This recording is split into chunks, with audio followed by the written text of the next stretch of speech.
Hello friends, आपण 8वीच्या इतिहासामध्ये आता लास्ट चॅप्टरपर्यंत येऊन पोहोचलोय. आज आपल्याला शेवटचा चॅप्टर पाहायचा आहे, तो म्हणजे महाराष्ट्र राज्याची निर्मिती. याच्या आधी जे 13 चॅप्टर जर तुम्ही पाहिले नसेल तर डिस्क्रिप्शनमध्ये तुम्हाला लिंक मिळून जाईल, ते चॅप्टर नक्की पाहून घ्या. आता महाराष्ट्र राज्याची निर्मिती कशी झाली याबद्दल आपल्याला या चॅप्टरमध्ये माहिती घ्यायची. आपल्याला स्वातंत्र्य कधी भेटलं होतं तर ते भेटलं होतं 1947 साली. तरीसुद्धा महाराष्ट्र राज्याची निर्मिती कधी आहे? 1 मे 1960. मग असं काय झालं होतं की एवढे 13 वर्षे का लागले आपल्या राज्याची निर्मिती व्हायला? तर ते आपल्याला या चॅप्टरमध्ये समजून घ्यायचं आहे.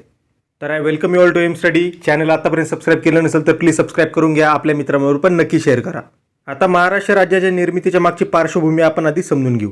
आता पार्श्वभूमीमध्ये आपल्याला काय याच्यात लक्षात येतं की आधी ना भाषावार प्रांत रचनेची मागणी करण्यात आली होती. म्हणजे काय? तर आता ठीक आहे, भारत स्वतंत्र होणार आहे, परंतु राज्य कसे असणार? आता आपण ठीक आहे, आता काय मराठी लोकांचं महाराष्ट्र राज्य, गुजराती लोकांचं गुजराती राज्य, किंवा तामिळ लोकांचं काय तर तामिळनाडू राज्य. तर याच्यानुसार त्यावेळेस तर हा विचार नव्हता. त्यावेळेस काय फक्त आपल्याला भारत स्वतंत्र करायचा होता. परंतु आता काही काही भागात तेव्हा जे विचारवंत होते किंवा जे नेते होते हे म्हणत होते की भाषावार तुम्ही प्रांतरचना करा. परंतु याच्यामध्ये एक धोका होता. जर भाषावार जर प्रांतरचना झाली असती किंवा राज्यरचना जर झाली असती तर त्याच्यामध्ये ते भाग परत फुटायची एक भीती होती. भारतामधून हे परत फुटू शकतात, साईडला निघू शकतात, कारण दोन भाषिकांमध्ये भांडणं होऊ शकतात. म्हणून काही जण भारतामध्ये असं म्हणत होते की भाषावार प्रांतरचना नको किंवा भाषावार राज्य निर्मिती नको. परंतु काही जणांचं असं म्हणणं होतं की जर आपण भाषावार राज्यरचना जर केली तर त्यांनी देशाचा कारभार हा सुरळीत चालवण्यास मदत होईल, कारण सगळं प्रशासन त्या भागापुरतं एकाच भाषेत राहील किंवा त्या भागापुरतं शिक्षण आपल्याला एकाच भाषेतून देता येईल, त्याच्यामुळे देशाची प्रगती लवकर होऊ शकते, असं काहींचं म्हणणं होतं. आता आपल्याला माहिती, इंग्रज सरकारने बंगालची फाळणी केलेली होती. तर 1911ला ते वंगभंग आंदोलनामुळे त्यांना 1911ला ती फाळणी रद्द करावी लागली. 1905ला फाळणी झाली आणि 1911ला त्यांनी रद्द केली. तर त्या पार्श्वभूमीवर नची केळकर यांनी लिहिलेलं होतं की मराठी भाषा बोलणाऱ्यांची सर्व लोकसंख्या एका अंमलाखाली असावी. तसेच लोकमान्य टिळकांनी पण 1915 साली भाषावार प्रांतरचनेची मागणी केलेली होती. म्हणजे आपण जेव्हा भारताला स्वातंत्र्य पण भेटलेलं नाही त्या काळातली गोष्ट करतोय. तसेच 12 मे 1946 मध्ये बेळगाव येथे आयोजित झालेल्या साहित्य संमेलनामध्ये संयुक्त महाराष्ट्र संदर्भात महत्त्वपूर्ण ठराव हा मंजूर करण्यात आलेला होता. आता त्याच वर्षी 1946च्याच वर्षी 12 मे नंतर, म्हणजे आपण ही पाहिलं 12 मेला त्यांचं एक ठराव त्यांनी मंजूर केलेला आहे म्हणजे संयुक्त महाराष्ट्र संदर्भात. आणि त्याच्यानंतर 2 महिन्यांनी 28 जुलै रोजी काय झालं तर मुंबईला शंकरराव देव यांच्या अध्यक्षतेखाली महाराष्ट्र एकीकरण परिषद भरलेली होती. त्यात त्यांनी काय सांगितलं की मुंबई तसेच मध्य प्रांतातील मराठी भाषिक यासोबतच मराठवाडा व गोमंतक या सगळ्यांचं मिळून एक राज्य तयार करायला पाहिजे असं त्यांनी ठराव इथे संमत केलेला होता. याच्यानंतर माहिती पाहूया आपण दार कमिशन यांचं. आता इथे आपल्याला दार लिहिलंय, परंतु त्यांचं ॲक्च्युअल नाव धर असं होतं, म्हणजे एस के धर असं त्यांचं नाव होतं. तर हे जे एस के धर कमिशन होतं किंवा एस के दार कमिशन जे होतं याची नेमणूक कोणी केलेली होती तर त्यावेळेस हे संविधान सभेचे अध्यक्ष कोण होते तर डॉक्टर राजेंद्र प्रसाद, जे पुढे जाऊन आपल्या देशाचे पहिले राष्ट्रपती देखील झालेले होते. तर यांनी डॉक्टर राजेंद्र प्रसाद यांनी आपले न्यायमूर्ती होते, त्यांचं नाव होतं एस के दार, यांच्या अध्यक्षतेखाली 17 जून 1947 रोजी एक भाषावार प्रांतरचनेसाठी दार कमिशनची स्थापना केलेली होती. कधी झालेली आहे त्यांची त्या कमिशनची स्थापना? 17 जून 1947. कमिशनची स्थापना म्हणजे काय तर त्यांना सांगितलं जातं न्यायमूर्तींना की तुम्ही टीम निवडा आणि तुम्ही सगळं विचार विनिमय करा की भाषावार प्रांतरचना करायला पाहिजे का, जर केली तर त्याचा फायदा काय, तोटा काय, हे सगळं त्याच्यातून ते समजणार असतं आपल्याला. तर 1947 रोजी त्याची स्थापना झालेली आहे आणि दुसऱ्याच वर्षी 10 डिसेंबर 1948 रोजी त्यांचा अहवाल आला. म्हणजे त्यांनी जो पण विचार विनिमय केला होता त्यांनी एक रिपोर्ट सादर केलेला आहे. परंतु काय झालं, त्याच्यामुळे प्रश्न नाही सुटला. आता त्यांनी रिपोर्ट कोणत्या दिवशी सादर केलेला आहे? 10 डिसेंबर 1948. आणि यांचा जो रिपोर्ट होता हा कोणालाच पटला नाही. याच्यामुळे काय झालं, इथून पुढे 19 दिवसांनी, म्हणजे कधी तर 29 डिसेंबर 1948 रोजी JVP समिती स्थापन झालेली. JVP म्हणजे काय? आता इनिशियल्स येते. जे म्हणजे जवाहरलाल नेहरू, व्ही म्हणजे वल्लभभाई पटेल आणि पी म्हणजे पट्टाभी सीतारामय्या, या तिघांचा याच्यामध्ये समावेश होता JVP समिती. या समितीने काय केलं तर यांनी असं सांगितलं ठीक आहे भाषावार प्रांतरचना आपण केली पाहिजे, परंतु ते असं पण म्हटले की ती रचना आत्ता करण्याची वेळ नाही. म्हणजे आता आपल्याला एकत्र राहायची गरज आहे, तर भाषावार प्रांतरचना करू पण फ्युचरमध्ये करू, आम्हाला मान्य आहे, परंतु आता आपण ते नको करायला. त्यांनी असं सांगितलं की काँग्रेसला मान्य, परंतु आता त्याची गरज नाही आहे. परंतु काय झालं, त्यांचा असा रिपोर्ट आला आणि महाराष्ट्रामध्ये तीव्र आता निषेध चालू झालेले आहेत की असं कसं काय म्हणू शकतात, आम्हाला मराठी लोकांना सगळ्यांनी एकत्र राहायचे वगैरे वगैरे. आणि त्यावेळेस जनजागृतीसाठी कोणी प्रभात फेऱ्या काढलेल्या होत्या तर सेनापती बापट, लक्षात राहू द्या नाव, यांनीच मुळशीत सत्याग्रह देखील केलेला होता. सेनापती बापट अत्यंत इम्पॉर्टंट नाव आहे इतिहासामध्ये. याच्यानंतर आचार्य आत्रे यांनी मुंबई महानगरपालिकेत मुंबईसह संयुक्त महाराष्ट्राचा ठराव मांडलेला होता. म्हणजे काय त्यावेळेस एक मुंबई प्रांत बनवण्यात आलं होतं, म्हणजे मुंबई राज्य बनवण्यात आलेलं होतं. तर त्याच्यामध्ये अर्धा गुजरात आणि अर्धा महाराष्ट्र असं मिळून मुंबई राज्य तेव्हा बनलेलं होतं. तर तेव्हा गुजराती लोक म्हणत होते की आम्हाला मुंबई पाहिजे, मराठी लोक म्हणत होते नाही मुंबई आम्हाला पाहिजे. आणि जो आचार्य आत्रे यांनी जो मुंबई महानगरपालिकेत जो ठराव मांडलेला होता तो 50 विरुद्ध 35 मतांनी मंजूर झाला. त्याच्यामुळे मुंबई महाराष्ट्रात असावी ही जी जनतेची इच्छा आहे ती इथे सिद्ध झालेली होती. आता माहिती पाहू आपण राज्य पुनर्रचना आयोगाची. आता भारत सरकारने न्यायमूर्ती एस फाजल अली यांच्या अध्यक्षतेखाली 29 डिसेंबर 1953 रोजी राज्य पुनर्रचना आयोग स्थापन केले होता. डेट्स लक्षात राहू द्या, जर तुम्ही MPSC करताय डेट अत्यंत गरजेच्या आहेत. 29 डिसेंबर 1953 रोजी स्थापना झालेली आहे कशाची? राज्य पुनर्रचना आयोग. आणि त्यांनी त्यांचा जो अहवाल आहे हा कधी सादर केला आहे तर 10 ऑक्टोबर 1955 साली, म्हणजे 2 वर्षानंतर त्यांनी त्यांचा अहवाल सादर केलेला आहे. आणि सगळ्यात इम्पॉर्टंट काय तर या अहवालामध्ये असं त्यांनी एक शिफारस केलेली होती की मुंबई हे द्विभाषिक राज्य निर्माण करावं, म्हणजे मराठी प्लस गुजराती असं द्विभाषिक राज्य मुंबई व्हावं असं ह्या आयोगांनी सजेस्ट केलेलं होतं. यानंतर आपण पाहूया नागपूर कराराबद्दल माहिती. आता सर्व मराठी जे बोलणारे लोक आहेत ह्या सगळ्यांचं मिळून एकच राज्य तयार करावं यासाठी 1953 मध्ये नागपूर करार झालेला होता. आणि या कराराप्रमाणेच पश्चिम महाराष्ट्र तसेच विदर्भ व मराठवाडा यांचं सगळ्यांचं मिळून झालेलं काय होतं तर संयुक्त महाराष्ट्राची निर्मिती झालेली होती किंवा या कन्सेप्टची निर्मिती झालेली होती. संविधानातील 1956च्या दुरुस्तीप्रमाणे कलम 371(2)चा समावेश संविधानात करण्यात आलेला होता. आणि त्याच्यामध्ये कोणत्या कोणत्या तरतुदी सामील होत्या? विकास कार्यासाठी समन्वय निधी, त्याच्यानंतर तांत्रिक व व्यावसायिक शिक्षणासाठी पुरेसा निधी, याचप्रमाणे त्या भागातील लोकसंख्येच्या प्रमाणात राज्य शासनाच्या सेवेत नोकऱ्यांच्या संधी आणि महाराष्ट्र विधानसभेचे वार्षिक एक अधिवेशन नागपूर येथे घेणे इत्यादी नागपूर कराराद्वारे हमी देण्यात आलेली होती. म्हणजे संयुक्त महाराष्ट्र जो स्थापन केला आहे तर त्याच्यामध्ये ह्या सर्व गोष्टी त्याच्यात इन्क्लूड करायचं असं त्याच्यात ठरवण्यात आलेलं होतं.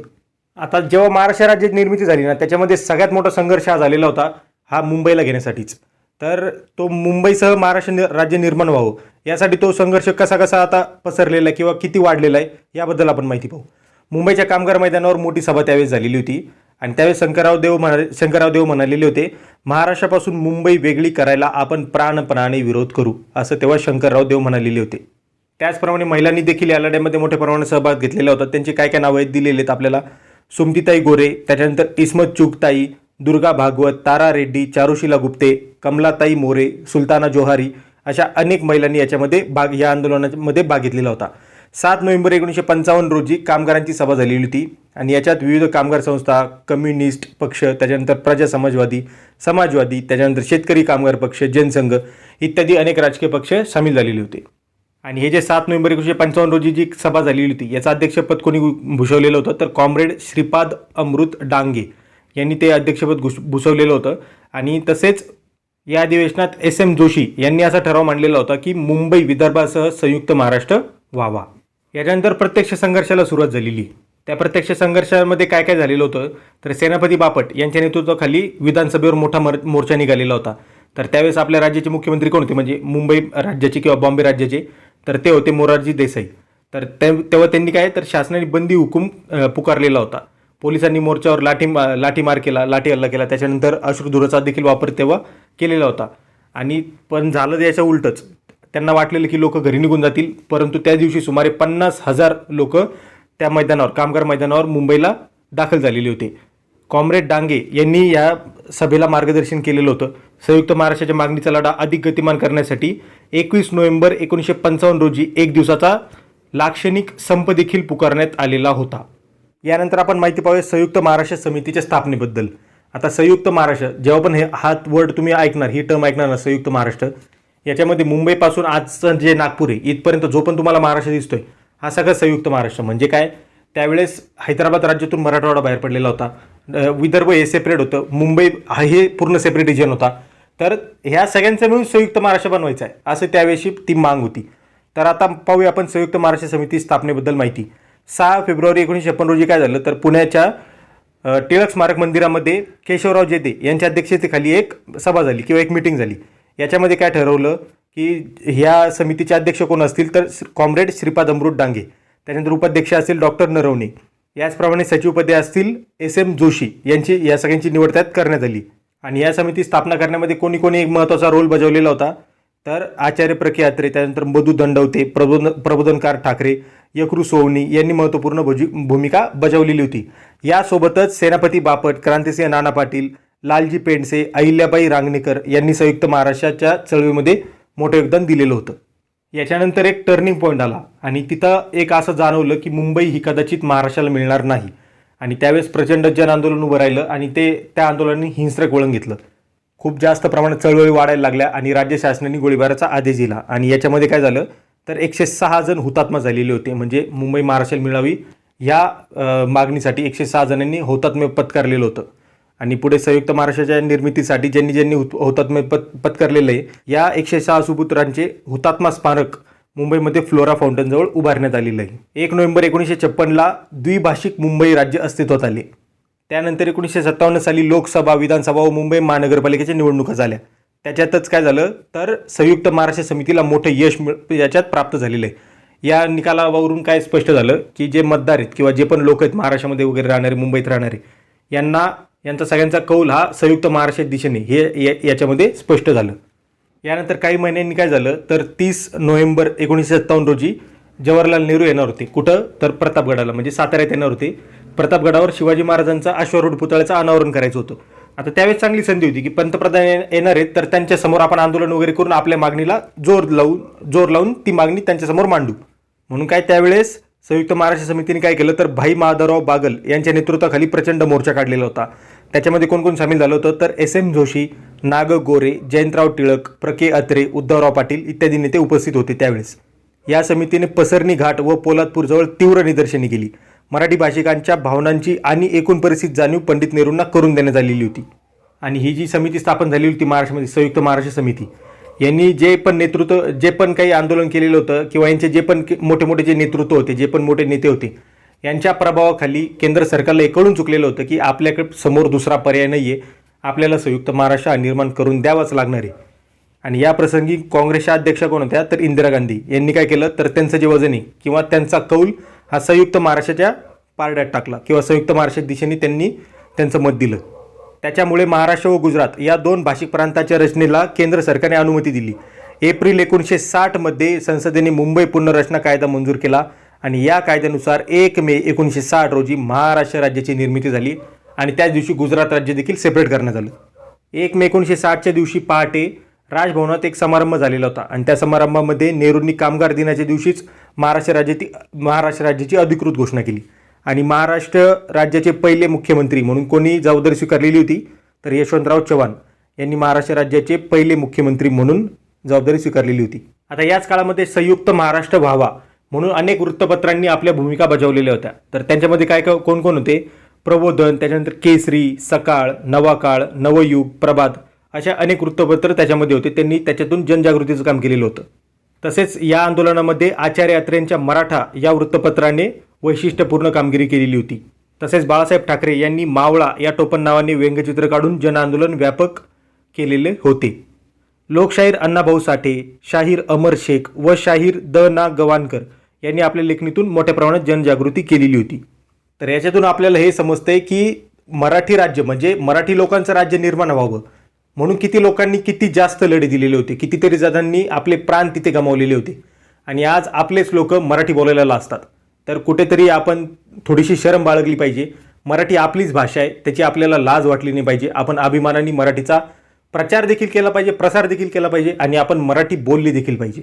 तर मित्रांनो, इथे आपला 8वीचा इतिहास संपलेला आहे.